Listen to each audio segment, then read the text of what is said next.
Afsonaviy san'atkorning nevarasi Rayhon G'aniyeva.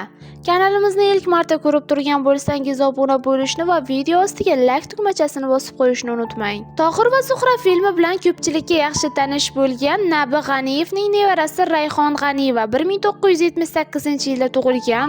Xonanda 6 yoshida otasidan ayriladi.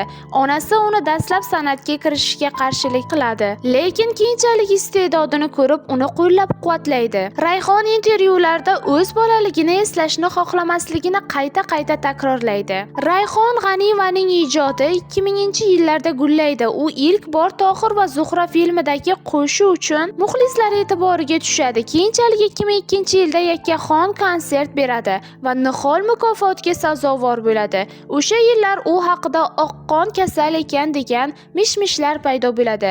Xonanda o'zini aktrisalikda ham sinab, Kechir filmida suratga tushadi. Film ssenariysi xonandaning o'zi tomonidan yozilgan bo'lib, unda shou biznesdagi illatlar ochib berilgan. Ozoda Nursaidova so'nggi yillarda tashqi ko'rinishini tubdan o'zgartirgan Ozoda Nursaidova. Oxirgi paytlarda nostalgiya uslubiga ko'p qo'l urayotgan Ozoda Nursaidova 1974-yilda Toshkent viloyatida tug'ilgan. Otasi podpolkovnik, onasi avtobazada dispetcher bo'lib ishlagan. Ushbu xonadonda Nursaidovadan oldin san'atkor bo'lmagan. U intervyularda odatda naushnikda qo'shiq eshitib yurganini, konservatoriyaga kirganida uning ovozini noyob ovoz deb maqtashganini gapirib o'tgan.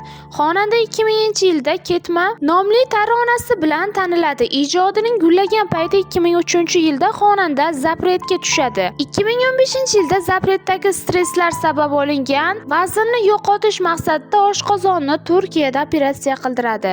Shuningdek, xonanda zapretga tushganida onasi uni zapretdan chiqarishga harakat qilgani, ushbu holatlar sabab infarkt o'tkazib vafot etgani ham ko'p bora takrorlangan. Noodatiy liboslari bilan muxlislari e'tiboridan tushmaydigan Lola Yo'ldasheva. San'atdan ko'p bora tanaffus qilsa-da o'z o'rnini yo'qotmaydigan Lola Yo'ldasheva 1985-yilda Toshkentda tug'ilgan. Uning otasi Ravshanbek Yo'ldashev uzoq yillar davomida ichki ishlar bo'limida tergovchi bo'lib ishlagan. San'atga qiziqishi sabab ko'plab yoshlarni kashf qilgan Tarona Records prodyuserlik kompaniyasiga asos solgan. Lola dastlab 10 yoshida Shiribom reklamasi sabab mashhurlikka erishadi. Ijodini esa 2002-yilda Netayin taronasi boshlaydi. Shundan so'ng u rossiyalik prodyuser bilan shartnoma imzolaydi va bir muddat Mayya taxallusi bilan ijod qiladi. Lola 2005-yilda turmushga chiqadi, biroq kelishmovchiliklar sabab ajrashadi.